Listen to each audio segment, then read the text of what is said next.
जय गुरु जी। Hello everyone, welcome back to my new blog. कैसे हो आप सब? आई होप आप सब भी अपने घर में ठीक होंगे। तो गाइस, सुबह के बजे हैं अभी 10 और हम आज क्या था, आज उठे थोड़ा लेट। पूजा के पापा लेट सोए थे क्योंकि उनकी थोड़ी सी दिक्कत आ रही थी, तो लेट सोए, तो लेट ही नींद खुली। बट कोई बात नहीं, उठते ही वो अपने काम पे लग गए। अपने जो दुकान शॉप की कटिंग वगैरह करनी थी उन्होंने वो करी, और मैंने गाइस फटाफट काकू और मैंने मिलकर हमने झाड़ू पोछा कर दिया। तो हमारा काम भी निपट गया, हम भी फ्री होके बैठ गए।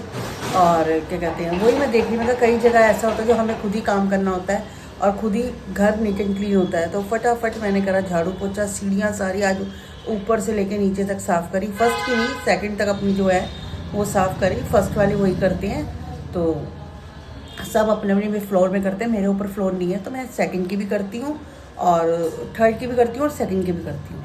तो बट मैं दोनों सीढ़ियाँ साफ़ करके मैं सुबह सुबह ही निपटा के उसको बैठी, फिर मैंने दूसरा काम शुरू किया। तो गाइस, अब गए अपनी जगह पर नहाने, तो मैं करती हूँ उनके लिए ब्रेकफास्ट की तैयारी। तो गाइस, ब्रेकफास्ट में मैं बना रही हूँ मूली के परांठे, और यहाँ मेरे पास पड़ी थी 1.5 मूली पड़ी थी। ये बड़ी थी काफ़ी, एक मूली काफ़ी बड़ी थी, तो उसको मैंने कट करके उसको अच्छे से पील कर दिया। अब मैं करती हूँ इसको कद्दूकस और बनाती हूँ मूली के परांठे। मैंने इसमें ना मूली कद्दूकस करके नमक थोड़ा एक्स्ट्रा डाल दिया है। इससे क्या होगा, आपको बार बार डालने की जरूरत नहीं पड़ेगी, और जो हम इसको मूली को निचोड़ेंगे तो नमक उतना बैलेंस रह जाएगा कि जितना मुझे चाहिए। तो थोड़ा सा एक्स्ट्रा डाल दो, तो अगर जो पानी में से निकलता है तो वापस उसमें बाकी रह जाए। छोटी छोटी ट्रिक्स होती हैं जो मूली के परांठों की। क्या होती हैं, मूली के परांठे फट जाते हैं अगर आप पहले ही नमक ज़्यादा डाल दो।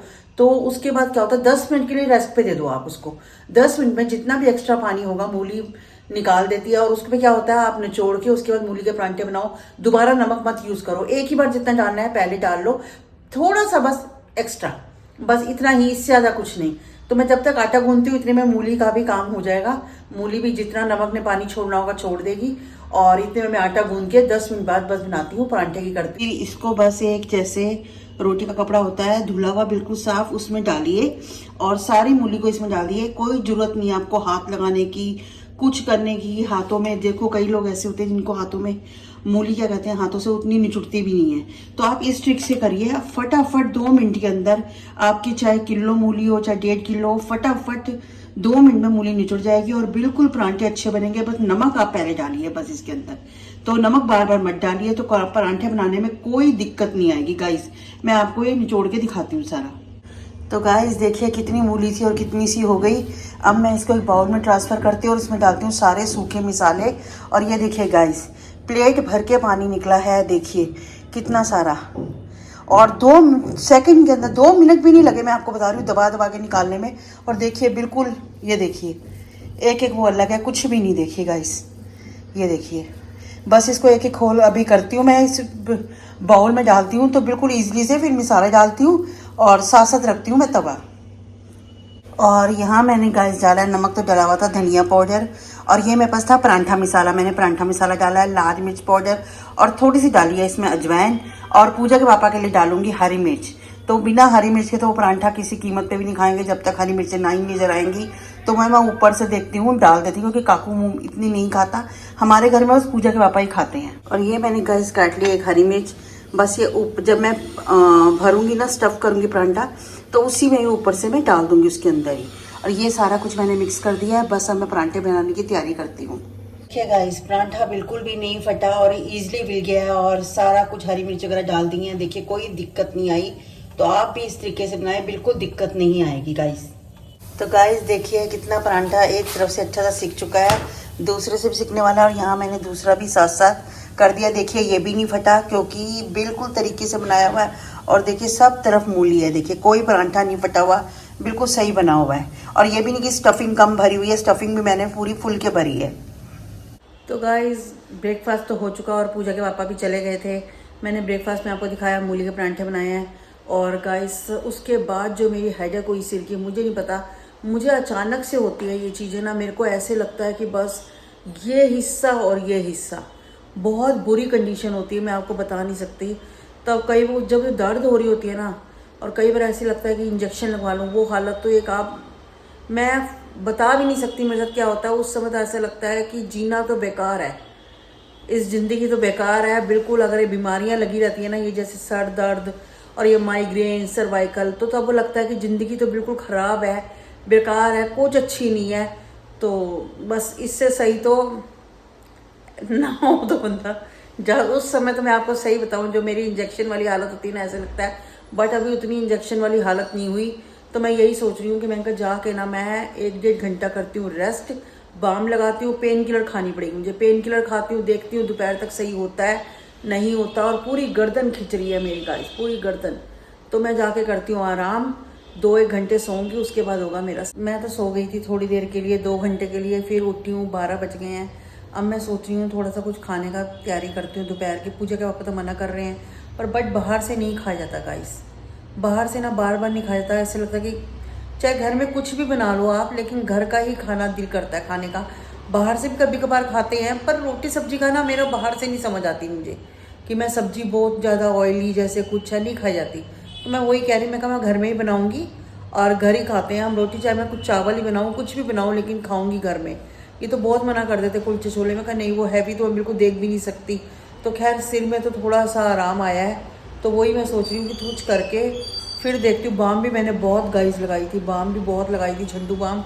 मेरा उससे भी काफ़ी पेन ना रिलीफ होती है, झंडू बाम से तो काफ़ी रिलीफ मिलता है मेरे को। मैं लगाती हूँ और मुझे नींद भी आ जाती है। तो बस अब चलते हैं किचन की तरफ और करते हैं दोपहर की तैयारी।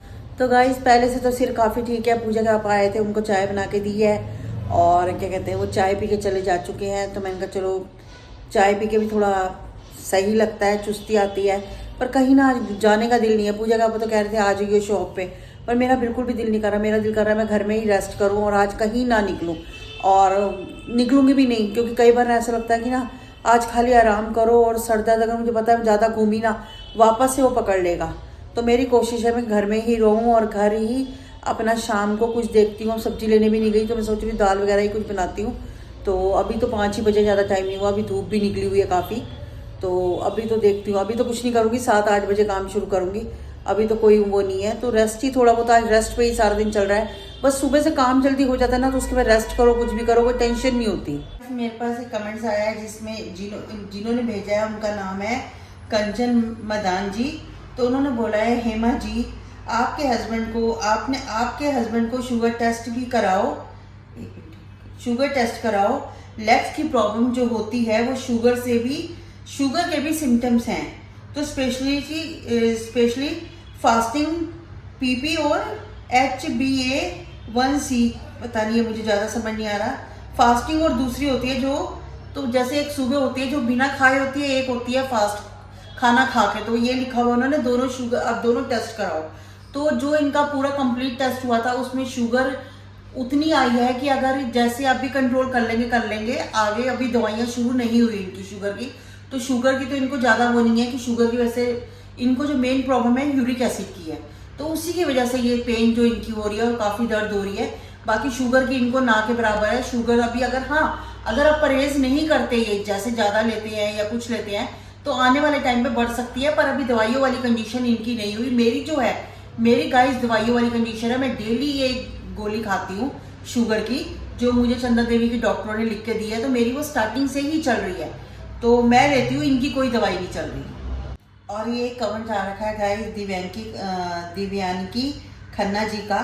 तो उन्होंने लिखा है जय गुरु जी। तो जय गुरु जी, और बहुत ही अच्छा लगा आप जय गुरु जी से स्टार्ट करते हो। गुरु जी का नेम को ऑलवेज लेते ही रहना चाहिए। वो तो है ही, हमेशा आपको गुरु जी को अपने मन में याद करते रहना चाहिए और उनका नाम लेते रहना चाहिए, और शुक्राना भी करते रहना चाहिए कि जितना वो हमारे लिए करते हैं, हमारा सोच समझ के ही करते हैं। तो वो तो बहुत अच्छी बात है। और आंटी आप मेरे कमेंट्स रीड करते हो, मुझे आप अंकल, पूजा, काकू सभी बहुत अच्छे लगते हो। अंकल जी को बहुत ही डिसेंट है, और आप दिल से गुरु जी को मानते हो, कोई दिखावा नहीं है। नहीं गाइस, मैं बिल्कुल दिल से मानती हूँ, क्योंकि मैं आपको बताऊँ गुरु जी इतनी पूरी करते हैं ना, ये एक हकीकत है। इस चीज को मैं आपको पूरी बात मैं भी नहीं उसमें खुल के बता सकती, लेकिन जो भी है गुरुजी हमेशा ब्लेस करते हैं। और जो आप मांगते हो कि दिल से मांगते हो गाइस, उस समय मैंने भी दिल से मांगा। और मैं आपको बताऊं, मेरी जितनी मैंने चीज मांगी, मैं आपको बता रही हूँ, जितना मैंने सोचा था, मैं जो सोचा था उस टाइम पे तो पूजा की शादी के वक्त वो दिल से ही मांगा हुआ था, तो उन्होंने मेरे को वहाँ जो जो मैं कहती थी ना, आप कभी भी आप अगर गुरुजी को मानते हो, मैं एक बार बताऊं, आप अपनी परेशानी गुरुजी को बताओ कि गुरुजी हमारे साथ ये प्रॉब्लम है, वो अपने आप ही अपने बच्चों की प्रॉब्लम दूर करते हैं। और ये अजमाई हुई बात है, मैं किसी और को लेकर नहीं चल रही, मेरे साथ खुद ये चीजें हुई हैं। और आप मानोगे, आप उनको बोल के चलो ना कि ये काम करो आप, तो आपके ऊपर आपने ही करना है, तो वो जरूर करते हैं। और मैं ना, इस मंडे की बात है, मैं ज़्यादा दूर आपको नहीं कह रही, मंडे की बात है, पूजा के पापा को ना संडे रात से कोई शॉप में आके बोल गया, वो गुरुजी को बहुत मानते हैं कि अगर गुरुजी के वहाँ सत्संग या कुछ है, तो इनको रात से ही लगा हुआ था, संडे रात से ही। तो मैंने वो आपको नहीं दिखाया, जब ये गए हैं आए हैं, वो मैंने आपको नहीं दिखाया। तो ये सुबह सुबह मंडे को सुबह 7 बजे घर से निकले हैं गुरुजी के बड़े मंदिर जाने के लिए। बहुत भीड़ थी, और मानो कि लेग्स में भी इतनी दर्द है, लेकिन ये गए, इन्होंने कहा नहीं मुझे बुलावा आया है तो मैं नहीं रुकना, मेरे को हेमत जाना है। मैं कहा ठीक है आप जाओ। तो पूजा के पापा गए हैं, और दोपहर को लगभग ये 1:30 बजे के करीब आए हैं, 7 बजे से गए हुए, क्योंकि बहुत रश था। मंडे को तो इतना रश होता है, और लेकिन जाते मंडे को काफ़ी लोग जाते हैं, और जिनकी देखो जो इच्छा होती है, जो वो कुछ होते हैं, खैर गुरुजी भी पूरा भी करते हैं। तो जय गुरुजी। और जो ये दिव्यांकी खन्ना जी हैं, तो ये भी मुझे लगता है गुरुजी को बहुत मानते हैं, तभी ये कहते हैं कि जब भी होता है कि अच्छा लगता है गुरुजी का नाम सुन के। तो थैंक यू। तो गाइज आज का ब्लॉग करती हूँ मैं यहीं पर एंड, मिलती हूँ मैं आपसे नेक्स्ट ब्लॉग में। तब तक के लिए good bye, take care, good night.